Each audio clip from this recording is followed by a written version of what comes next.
Hi everyone, welcome back. Today's video, I'm going to be showing y'all all of my 5-star reads. I'm so excited to do this. I wanted to wait until I had like a good number of books to show y'all, so I have 8 today.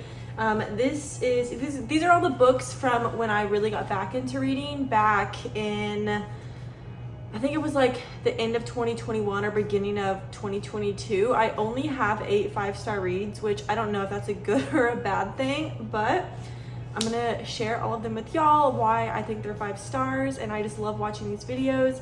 So I'm super excited to do this, and let's just get into it. So my first book that not my first book that I rated 5 stars, but the first book that I'm showing y'all is The Overnight Guest by Heather Gutenkopf. This book, I have literally never seen anybody else on YouTube talk about this book.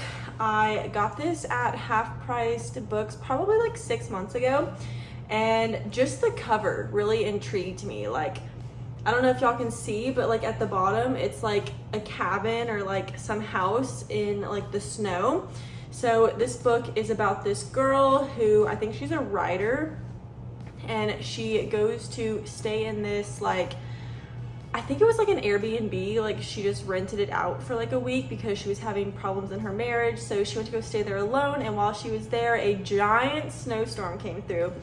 So she was kind of like locked into this cabin, and I don't remember if she saw something or heard something, but she opened her front door and there was like a child, like a small child out in her front yard in the snow, like basically almost dead. So she brings the child in, and that's when everything takes a turn for the worst. This book literally kept me on my toes. The ending had the biggest plot twist. I'm pretty sure I have a picture on Snapchat of like the moment that I read the plot twist, and I had to send it to everybody, like all of my friends, because I was like, oh my God. So definitely would recommend this book. I really hope this book gets some more hype because it's very good. The next book is an original. I feel like everyone's gonna be like, really?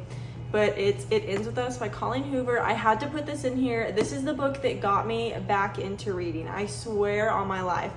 I had read a couple of books. I've read my whole life, but when I got back into reading like a year and a half ago, I had read books before it, but this was the first book it was my first 5-star read that, like, since I started reading books like that.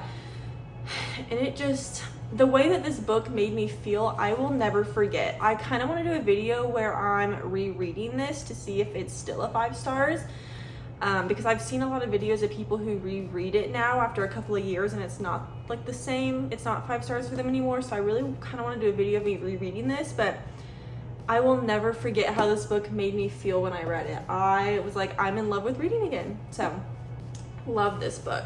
And the next one is actually the last book that I just read, and it was a part of my reading thriller books for a week, and that is The Good Daughter by Karen Slaughter.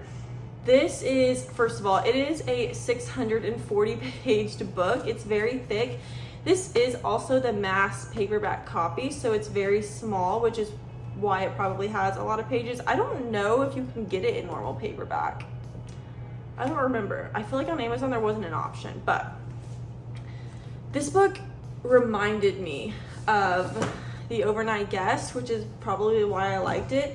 These 2 girls and their mom, and their dad too, but these 2 young girls and their mom are at their house one day, and 2 men come in and shoot their mom and take the girls out to the woods and shoot one of the girls, buries them alive, and the other girl gets away. And it kind of just like goes through their life. And I don't want to give away any plot twists with this one, but it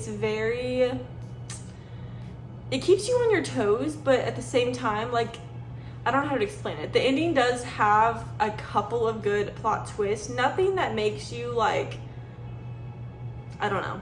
It's a really, really good book. It's not the best thriller I've ever read. Like, it doesn't have your heart racing like the whole book, but I could not put this book down, and I never thought I would feel that way with a 600+ page book.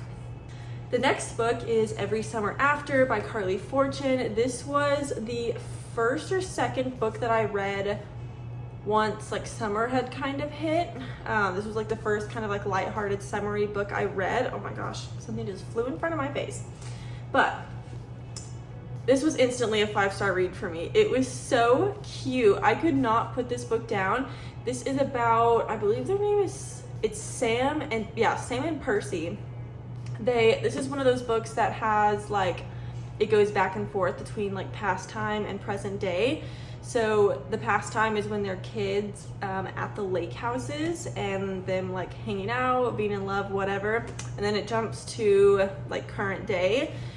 And there was like a falling out, but now they're back together for a reason. And she goes back to the lake house, and it was such a good book. I would recommend this to anyone.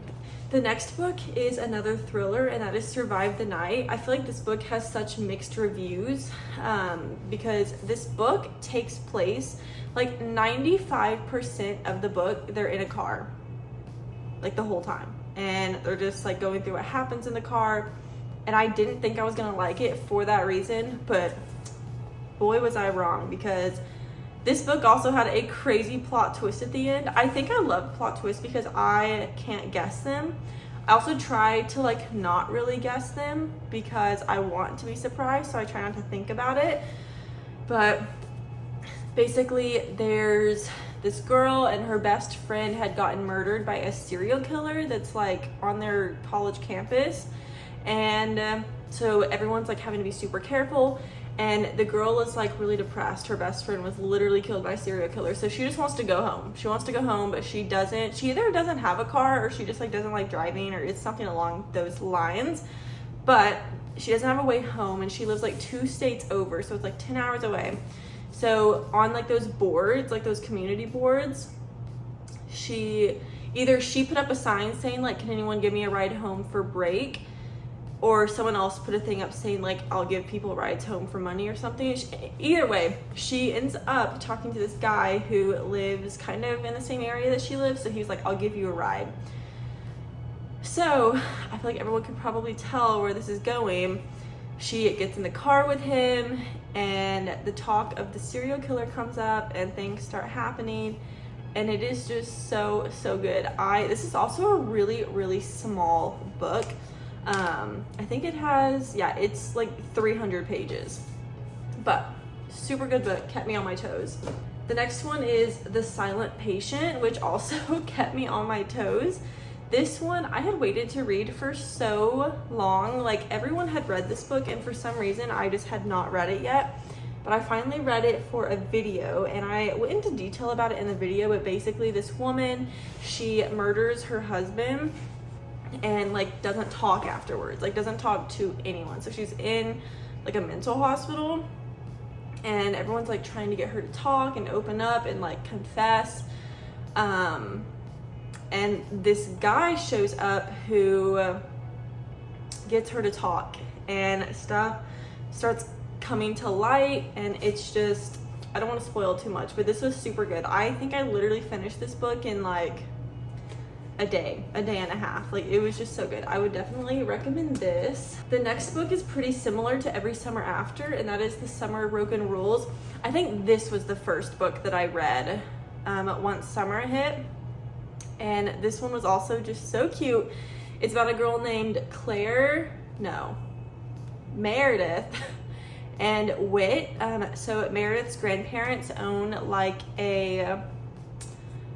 it's not like a farm, but it's like a little community on like this like cute little island or like place. I don't remember where it is, but they have like the grandparents' house and then all these other like houses and buildings and stuff. So that's where they spend their summer, and they're there for Meredith's cousin's wedding.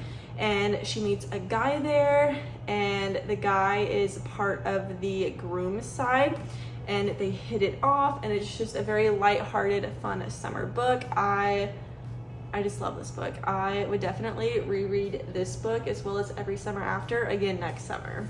The last book is The Summer I Turned Pretty. This still bugs me to this day. When I ordered this one on Amazon, it said that it was gonna come in the like the front copy of the book. The cover was gonna be like the one that matched all the other books like this. So like all the 3 books in this series, they should all look like this. They're just different colors. I also have the second book that matches this one, but it's green. So I'm still upset about that this one's not like that. But this was another 5-star read. I absolutely loved this book. This is also a really short book and it has really big text. So you could easily get through this in like a day or 2. But this is about Belly and Conrad and Jeremiah. Those are the 3 main characters. But they go to Cousins Beach every summer because Conrad and Jeremiah's family, they own a beach house. So they spend their summers there every single summer. They're like a little trio of best friends. And the first book is just so lighthearted. Like they have fun at the beach house and they go to the beach and they go swimming and they do like fun summer things. I will say though that it is very YA. Like I feel like high schoolers and maybe even middle schoolers would enjoy this. I'm 23, so like it was definitely a 5 stars for me, but there were some points that were a little like, dang, I'm like way older than these kids. So yeah, but would definitely recommend this. Go read the books and then watch the show because there's 2 seasons of the show out now. But yeah, those are all of my 5-star reads. I just love all of those books. There's a handful of those books, I swear on my life, I think about every day. So I kind of want to do a video where I like reread my 5-star books. So let me know if you guys want that. But thank you guys so much for watching. And make sure to like and subscribe. And I will see you guys in my next video.